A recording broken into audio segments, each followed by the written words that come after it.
Kakak. Oke, baik. Selamat pagi semua teman-teman. Terima kasih karena telah hadir pada webinar hari ini. Kami dari Forum Pejuang Beasiswa LPDP mengucapkan banyak terima kasih untuk teman-teman semua karena sudah hadir pada hari ini. Nah, teman-teman, sebelum kita memulai webinar kita pada hari ini, kita akan masuk dalam sesi perkenalan. Untuk itu, perkenalkan, nama saya Didi Hardi Manafe. Saya salah satu award LPDP pada batch 1 tahun 2023.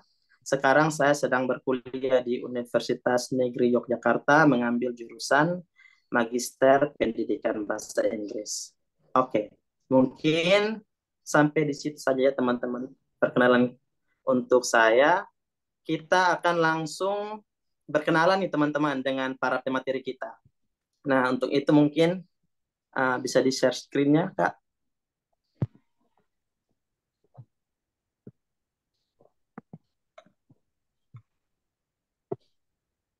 Oke, nah ini teman-teman, ini salah satu pemateri kita bernama Dr. Desi Lanawati Farwas, adalah award LPDP tahap kedua pada tahun 2023. Program beasiswa afirmasi putra-putri Papua. Nah, mungkin di sini ada nih teman-teman yang juga mengambil program beasiswa yang sama dengan Dr. Desi. Nah, Dr. Desi ini asal kotanya dari Jayapura, teman-teman. Terus S1-nya Dr. Desi berkuliah di Universitas Siah Kuala, mengambil jurusan pendidikan dokter atau profesi dokter. Dan S2-nya mengambil kuliah di University of Melbourne, jurusan Master of Public Health. Oke, next. Oke, selanjutnya ada Kak Isan Weda Prabaswara. Nah, ini Kak Isan juga sama nih. Award LPDP tahap kedua tahun 2023. Program beasiswanya ini reguler ya teman-teman. Asalnya itu dari Yogyakarta, S1-nya berkuliah di Universitas Gadjah Mada, jurusan Geografi Lingkungan, dan S2-nya berkuliah di University College London, jurusan Risk, Disaster, and Resilience. Oke, next. Selanjutnya, nah ini ada teman angkatan saya nih, teman satu batch saya nih, Kakak Delto Loisandro Tanesa. Nah, Kakak Delto ini award LPDP tahap 1 tahun 2023, program beasiswa daerah afirmasi, asalnya dari Kupang, NTT. S1-nya Kakak Delto ini berkuliah di Universitas Nusa Cendana, jurusan Ilmu Kesehatan Masyarakat, dan juga S2-nya berkuliah sekarang sementara berkuliah di Universitas Gadjah Mada, jurusannya Magister Ilmu Kesehatan Masyarakat. Oke, next. Oke, selanjutnya ada Kakak Dwi Arisma Wahyudi. Nah, ini Kakak Dwi Arisma Wahyudi ini satu angkatan dengan kakak-kakak yang sebelumnya. Nah, ini Kakak Dwi adalah salah satu award di LPDP tahap kedua tahun 2023, program beasiswa reguler. Asalnya dari Malang ya, Kak. Asal dari Malang. S1-nya Kakak berkuliah di IKIP Budi Utomo Malang, jurusan Pendidikan Matematika. S2-nya Kakak berkuliah di Universitas Pendidikan Indonesia dan dengan jurusan yang sama yaitu Pendidikan Matematika. Oke, sampai di situ saja perkenalan kita untuk hari ini. Kita akan masuk pada materi yang pertama yaitu Kakak Delto tentang gambaran umum seleksi substansi. Oke, untuk Kakak Delto, waktu dan tempat kami persilakan.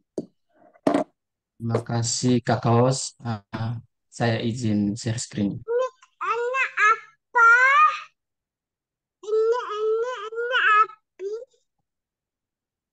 Teman-teman, apakah sudah kelihatan slide-nya teman-teman? Kakak Teddy, apakah sudah kelihatan Kak? Live. Iya, iya, kelihatan, Mas. Sudah kelihatan. Ya. Nah, selamat siang untuk teman-teman semua.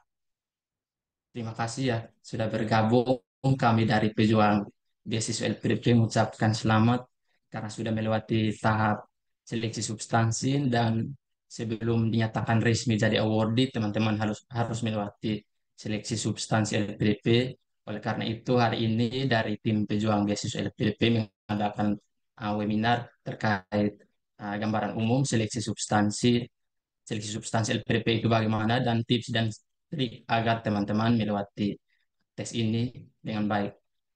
Seleksi substansi LPDP itu kegiatan wawancara ya teman-teman, yang digunakan oleh tim LPDP untuk menilai kemampuan peserta secara substansi keilmuan, kontribusi maupun kepribadian. Untuk seleksi substansi itu teman-teman semua sudah tahu, yaitu proses terakhir dalam tahap seleksi LPDP itu selama 6 bulan, berarti ini tahap ketiga untuk resmi dinyatakan sebagai awardee. Jika sebelumnya tes bakat skolastik itu diikuti oleh teman-teman yang jalur non LOA, maka substansi ini wajib ya untuk teman-teman yang jalur LOA maupun non LOA. Untuk syarat kelulusannya itu uh, berdasarkan informasi yang beredar itu akumulasi penilaian dari esai, uh, terus nilai dari teman-teman kemarin tes bakat skolastik, kemudian nilai dari tes substansi ini. Sejak COVID ya, dan 2021 itu diberlakukan wawancaranya itu daring atau via Zoom. Jadi saya di sini akan menjelaskan terkait seleksi substansi melalui Zoom. Untuk durasi wawancaranya itu tergantung teman-teman. Ada yang 20 menit, ada yang sampai 1 jam, yang maksimalnya itu 60 menit. Untuk durasi wawancara ini tidak mempengaruhi teman-teman. Bukan berarti wawancaranya 20 menit dan dinyatakan tidak lolos, terus yang wawancaranya 60 menit dan akan lolos. Tidak seperti itu teman-teman. Jadi tergantung dari pewawancaranya. Kita tidak tahu apakah 20 menit lolos atau 60 menit ini juga lolos, kita tidak tahu, itu tergantung dari LPDP-nya. Kemudian untuk syarat kelulusannya itu kita harus melewati passing grade ya. Kemarin tes bakat skolastik itu ada passing grade-nya, berarti kita harus melewati. Kemudian untuk substansi ini ada kita harus direkomendasikan juga oleh pewawancara. Jadi pewawancara itu ada 3 orang, kita harus direkomendasi untuk dapat lulus. Uh, Biasanya teman-teman ada yang melewati passing grade, namun ternyata dia tidak direkomendasikan oleh pewawancara dan dia tidak lulus seperti itu. Untuk passing grade-nya teman-teman bisa lihat uh, setiap batch itu angkanya meningkat ya, nilai passing grade-nya itu meningkat. 2022 itu reguler 765 ya. Kemudian untuk batch 2-nya dia meningkat jadi 875. Itu targeted dan afirmasi juga sama, itu dia meningkat untuk batch 2-nya. Untuk tahun 2023 itu sepertinya nilainya sama ya teman-teman, cuma yang berubah itu dari daerah afirmasi. Itu batch satunya 630, dia naik menjadi 640. Untuk tata tertibnya sebelum teman-teman mengikuti substansi ini kan ada surel ya dari LPDP, itu akan dikirimkan, ada email itu, teman-teman harus membaca dulu, jangan disimpan terus teman-teman menanyakan hal-hal yang tidak penting, padahal dalam email itu sudah tertulis jelas apa yang teman-teman harus buat seperti itu. Untuk join ke Zoom-nya itu maksimal 1 jam ya sebelum jadwal. Jadi misalnya teman-teman dapat jadwalnya di jam 9 pagi, berarti maksimal joinnya itu jam 8 pagi seperti itu. 2 jam sebelum juga tidak apa-apa. Karena jika teman-teman terlambat 15 menit itu akan didiskualifikasi. Kemudian teman-teman juga harus berpakaian sopan dan rapi. Berdasarkan pengalaman kami ya, saya dan kakak Teddy itu tahun 2003 batch 1, kami untuk cowok itu janjian untuk menggunakan pakaian bebas rapi, itu kami pakai pakaian batik lengan panjang seperti mau ke kondangan, tapi ya itu dinilai rapi oleh LPDP dan itu kita dinilai sopan juga. Dilarang menggunakan kaos oblong seperti itu. Kemudian uh, yang berikut itu kita dilarang ya untuk dokumentasi, misalnya rekam layar atau foto layar di saat uh, kita sebentar mengikuti seleksi substansi itu. Kemudian teman-teman setelah mengikuti seleksi substansi itu ada link yang akan di-share oleh FPDP untuk mengisi survei. Nah, teman-teman harus mengisi survei itu wajib ya teman-teman, tidak boleh dilewatkan. Kemudian hal-hal yang tidak boleh dilakukan itu seperti yang tadi proses wawancara itu kita tidak boleh merekam atau apapun itu. Kemudian menggunakan virtual background seperti ini teman-teman, itu tidak diperbolehkan dan akan disuruh mengganti. Kemudian menggunakan masker. Itu kita tidak boleh menggunakan masker di saat wawancara. Kemudian makan di depan komputer juga kita tidak diperbolehkan dan izin pergi ke toilet itu jadi sebelum wawancara itu teman-teman ke toilet dulu atau makan dulu karena di saat wawancara berlangsung kita tidak bisa izin seperti itu. Kemudian hal-hal yang teman-teman harus persiapkan sebelum menuju tes substansi ini itu teman-teman harus tepat waktu. Maksimalnya itu join 1 jam sebelum jadwal ya teman-teman. Kemudian pencahayaan ruangan. Ini berdasarkan pengalaman kami, ada teman saya itu di saat wawancara, ternyata ruangan yang dia pakai wawancara itu gelap. Dan ternyata dia disuruh oleh tim LPDP ini untuk cari ruangan yang terang. Nah kan sangat disayangkan ya teman-teman. Teman-teman sudah siap standby depan laptop, sudah fokus untuk jawab. Ternyata di saat wawancara teman-teman disuruh untuk membuat hal-hal seperti itu dan ya fokus kita pasti terbagi dan sangat disayangkan ya. Jadi sebelum itu teman-teman harus mempersiapkan pencahayaan ruangan yang baik. Kemudian ekspresi tatapan muka dan pose duduk ya. Ekspresi teman-teman harus selalu tersenyum ya. Bukannya jangan terlalu jutek karena di situ juga ada tim dari LPDP yang menilai. Kemudian tatapan kita harus selalu melihat ke arah kamera, jangan melihat ke kiri atau ke kanan. Kemudian pose duduk. Di frame kamera itu teman-teman seluruh badan harus termuat ya. Jangan cuma mukanya saja atau ya pokoknya harus seperti ini teman-teman. Kemudian device jaringan sound atau dan zoom itu device yang digunakan tidak harus laptop ya teman-teman. Teman-teman mungkin ada yang berencana pakai iPad atau apapun itu diperbolehkan.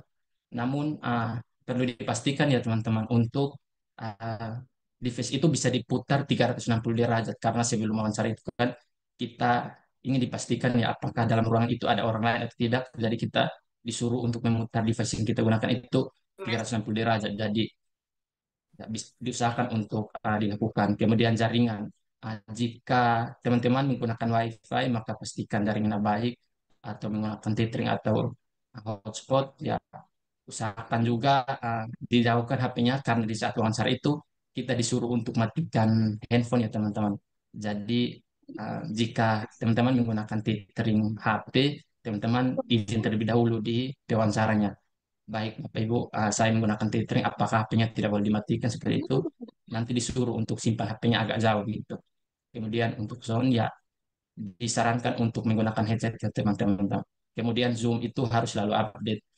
Saran dari kami sebelum wawancara 1 hari sebelum wawancara teman-teman bikin Zoom dulu. Kemudian linknya dibagi ke teman dekat atau keluarga gitu. Kemudian suruh mereka bergabung dan tes jaringan uh, suaranya jernih atau tidak seperti itu.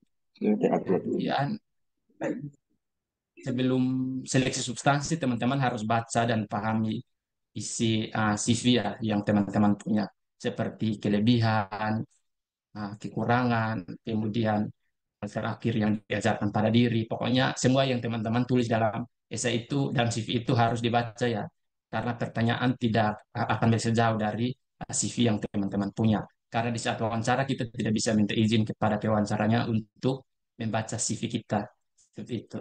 Kemudian kita harus menjawab secara tegas ya. Kemudian biasakan maaf dan terima kasih. Meskipun dari tim LPDP ini bosan ya teman-teman, kita harus selalu biasakan maaf dan terima kasih karena dalam wawancara itu kan ada tim LPDP yang terdiri dari 3 orang itu. Nanti saya jelaskan itu ada psikolog, jadi dia menilai kita itu bagaimana. Jika kita biasakan maaf dan terima kasih, kita dinilai oh, orang ini baik seperti itu. Ya, untuk wawancara LPDP itu kan awalnya ada perkenalan, ada tanya jawab, dan ada closing statement. Biasanya teman-teman, perkenalan itu ah, banyak pendaftar itu di saat perkenalan mereka terlalu banyak memperkenalkan hal-hal yang tidak perlu. Yang saran dari kami itu harus singkat, padat, jelas. Jadi untuk perkenalan yang terlalu jauh, misalnya ceritakan pengalaman kerja, prestasinya apa, itu bisa dipakai teman-teman karena itu akan ditanyakan di pertanyaan berikut. Kemudian tanya jawabnya. Teman-teman harus biasakan dia jawab menggunakan kalimat deduktif. Artinya jika ada pertanyaan apa, maka teman-teman menjawab dulu poin pentingnya apa atau poin utamanya apa. Kemudian baru dilanjutkan dengan kalimat penjelas. Karena dari pengalaman kami, di saat kita masih berbicara, tim LPDP itu memotong atau suruh kita stop begitu. Jadi di saat mereka suruh kita stop, kita sudah tahu, kita sudah menyampaikan poin pentingnya apa. Jadi saran dari kami itu menggunakan kalimat deduktif. Kemudian closing statement, teman-teman akan diberikan waktu untuk closing statement. Teman-teman harus ucapkan terima kasih dan penegasan kembali jika teman-teman ini layak untuk menjadi award seperti itu. Ya, ini dia sedikit substansi itu terdiri dari 3 wawancara, ada personal, akademik, dan kontribusi teman-teman. Untuk personal itu uh, dia ingin mengetahui kita orangnya seperti apa, kemudian akademik itu fokusnya pada bidang keilmuan kita, rencana studi, bagaimana kesiapan kita untuk studi. Kemudian kontribusi itu menggali tentang kontribusi yang sudah pernah kita lakukan di S1 dan yang saat ini sedang kita lakukan maupun yang akan kita lakukan yang kita tulis di esai seperti itu. Kemudian ya ini dia contoh pertanyaan teman-teman. Ah, yang pertama itu bagian personal ya. Jadi saat wawancara itu dari tim LPDP ini tidak memperkenalkan diri mereka. Misalnya mereka memperkenalkan nama ini, saya ini, tapi mereka tidak kasih tahu, oh saya ini bagian personal atau bagian kontribusi. Tidak teman-teman. Jadi kita bisa menebak dari pertanyaan yang beliau berikan seperti itu. Ini contoh contoh pertanyaan teman-teman, ya kekurangan dan kelebihan itu bagian personal dan sudah ada di esai teman-teman, jadi mohon dipelajari ulang. Kemudian kegagalan terbesar dalam hidup, pembeda dengan peserta lain, apa yang akan dilakukan jika gagal LPDP. Nah, sering ditemukan ya teman-teman, ini pertanyaan yang sering salah dijawab. Jadi saran dari kami, teman-teman rajin mock up seperti itu. Jika ada pertanyaan seperti ini, apa yang akan dilakukan setelah gagal LPDP? Ada peserta yang menjawab jika gagal LPDP maka akan mencari beasiswa lainnya. Dan jika kita memberikan jawaban seperti itu, otomatis auto tidak lolos itu teman-teman. Jadi usahakan teman-teman rajin mock up, rajin mengikuti webinar, biar tahu cara jawab yang baik dan benar itu bagaimana. Kemudian pertanyaan berikut itu jika sudah berkeluarga, apakah keluarga akan ikut ke tempat studi? Itu kan tergantung dari teman-temannya. Kemudian akademik itu, contoh pertanyaan itu, ini yang saya dapat ya, waktu saya wawancara batch 1 2023 itu, si penanya dari akademik ini bertanya, bagaimana harus jurusan A, mengapa tidak B? Bukannya jurusan B lebih bagus, teman-teman. Jadi saya ini background-nya ilmu kesehatan masyarakat, teman-teman, dengan uh, minat gizi masyarakat. Dari saat itu pewawancaranya tanya, mengapa harus gizi masyarakat? Mengapa enggak gizi klinik aja? Kan gizi klinik kan lebih bagus seperti ini. Terus saya jawab, oh gizi masyarakat begini-begini sesuai rencana kontribusi saya. Nah, biasanya teman-teman dalam kita menjawab sesuatu seperti itu, tanpa kita sadari ya, kita menjelekkan dari jurusan B. Jadi misalnya kita bilang jurusan A lebih bagus, jurusan B jelek, tidak boleh seperti itu teman-teman, karena itu kita sedang dinilai. Kemudian ada pertanyaan berikut itu, bagaimana dengan kurikulum di jurusan yang dituju dan rencana mengambil berapa mata kuliah. Ini juga saya ditanya, bukan cuma saya teman-teman, teman-teman saya juga ditanya dengan pertanyaan seperti ini. Jadi sarannya saya teman-teman harus buka website kampus yang dituju ya, kemudian lihat kurikulumnya, berapa SKS, kemudian mata kuliah yang ingin diambil itu apa saja, terus mata kuliah yang paling disukai dan teman-teman anggap itu akan punya manfaat untuk rencana kontribusi teman-teman. Itu teman-teman harus tahu. Kemudian teman-teman diharapkan untuk menghubungi dosen di kampus tujuan. Ini tidak wajib ya teman-teman. Tapi uh, berdasarkan pengalaman kami teman-teman di satu wawancara mereka tanya sudah menghubungi dosen tujuan, jika sudah jawabannya apa. Jadi ini mereka cuma mau menilai kita ya bagaimana kesiapan kita untuk studi. Jika kita bilang sudah menghubungi berarti mereka menilai oh, orang ini sudah siap studi begitu. Jika kita tidak menghubungi berarti mereka beranggapan bahwa oh dia masih santai belum siap studi gitu. Kemudian rencana topik penelitian ini untuk teman-teman yang apply S2 tidak wajib ya, tapi disarankan untuk punya topik penelitian. Kalau untuk S3 itu wajib ya, harus punya proposal penelitian seperti itu. kemudian kontribusi. Pertanyaan yang sering muncul itu apa yang mau dilakukan setelah studi. Nah, ini kan sudah ada di esai teman-teman ya.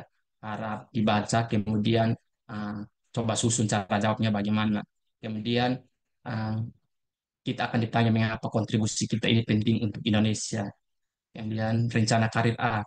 Rencana karir jika kita gagal jadi A, apa yang akan dilakukan? Ini sering ditemukan ya teman-teman. Misalnya kita tulis di esai untuk teman-teman yang belum punya kerjaan seperti itu, kita akan menulis setelah studi saya ingin menjadi ini, menjadi A gitu. Kemudian kita ditanya jika tidak jadi A, kamu jadi apa? Nah, itu teman-teman kembali ke teman-teman. Cara jawab yang baik dan benar itu teman-teman harus pikirkan memang sebelum mengikuti seleksi substansi. Kemudian kita akan ditanya juga mimpi untuk Indonesia itu seperti apa. Ini ya teman-teman, hal-hal tidak terduga selama seleksi substansi.